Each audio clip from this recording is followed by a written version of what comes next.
The stone does not behave the way it should.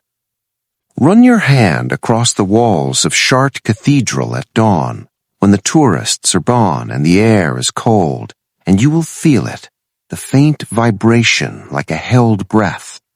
The pillars rise too straight, the vaults float too high, the weight of the roof presses downward with the force of mountains, yet the walls remain impossibly thin. For centuries, visitors have asked the same forbidden question in whispers.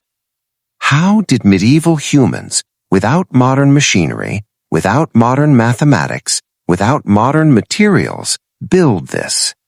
And then the question sharpens into something more dangerous.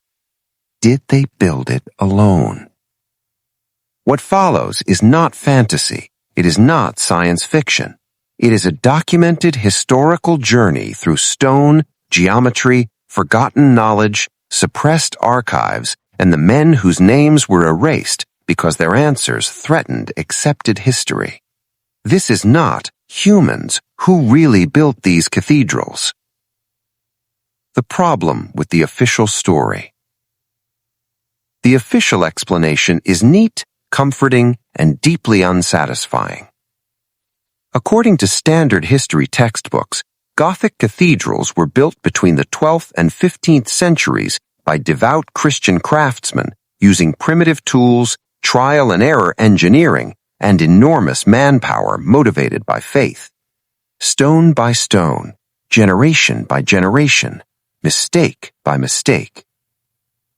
But when modern structural engineers began analyzing these buildings, not as symbols, but as physical objects, the story began to collapse.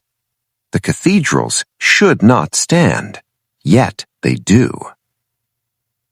Stone that should have failed.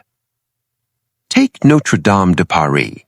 Before the 2019 fire, engineers had already been studying its structural behavior using laser scans and finite element modeling.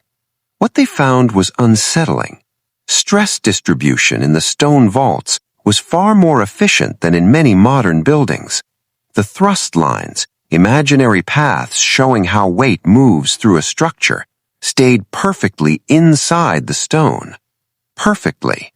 This level of optimization suggests mathematical precision that medieval Europe supposedly did not possess. And Notre Dame is not an exception. Chartres, Amiens, Reims, Cologne, Canterbury. Different builders, different eras, different regions, yet the same impossible precision appears again and again. Coincidence does not scale like this. Tools that should not exist. Historical reconstructions of medieval construction tools show simple chisels, ropes, wooden cranes, and iron clamps.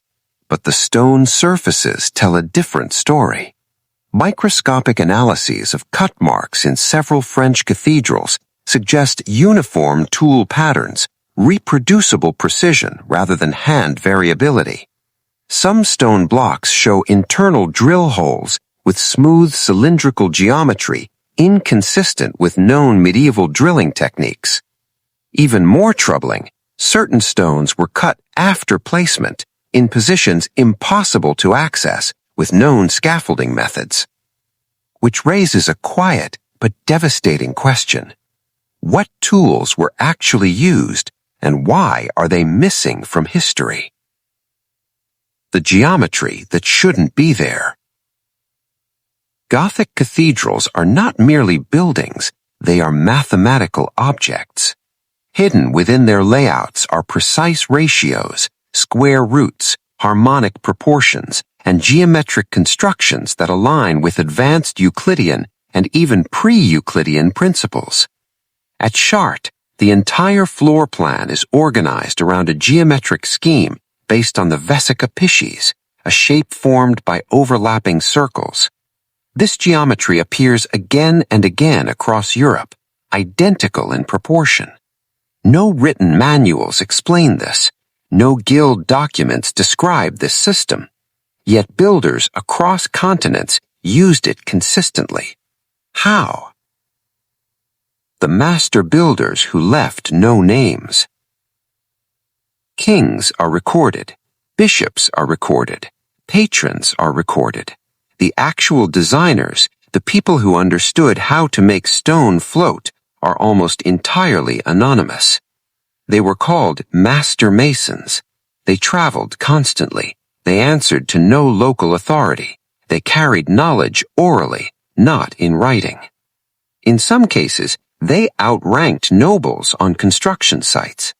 Their symbols, compasses, squares, stars, are carved into stones, hidden in plain sight. When questioned by church authorities, many master masons refused to explain their methods. Some were imprisoned. Some disappeared. History records them as craftsmen, but craftsmen do not encode cosmic geometry into stone on a continental scale. Pre-Christian foundations. Excavations beneath several major cathedrals revealed something deeply inconvenient. They were not built on empty ground. Notre Dame stands on a Roman temple. Chartres stands on a site sacred long before Christianity, associated with a virgin who will give birth cult, predating Christ. Canterbury rests on earlier ritual foundations. In many cases, the cathedral aligns precisely with prehistoric ley lines, ancient landscape geometries unknown to Christian theology. Why would Christian builders care about pagan alignments, unless they inherited something older? The knowledge that should have been lost. After the fall of the Western Roman Empire, Europe entered what historians long called the Dark Ages. Engineering declined, literacy fell, infrastructure collapsed, and yet cathedral construction represents a sudden explosion of architectural genius. There is no gradual learning curve. 1st-century Romanesque churches struggle with thick walls and tiny windows. The next, Gothic cathedrals explode upward, flooded with light, skeletal in structure, mathematically exact. Civilizations do not advance like this, unless knowledge was reintroduced, not invented. The whispered alternative. Throughout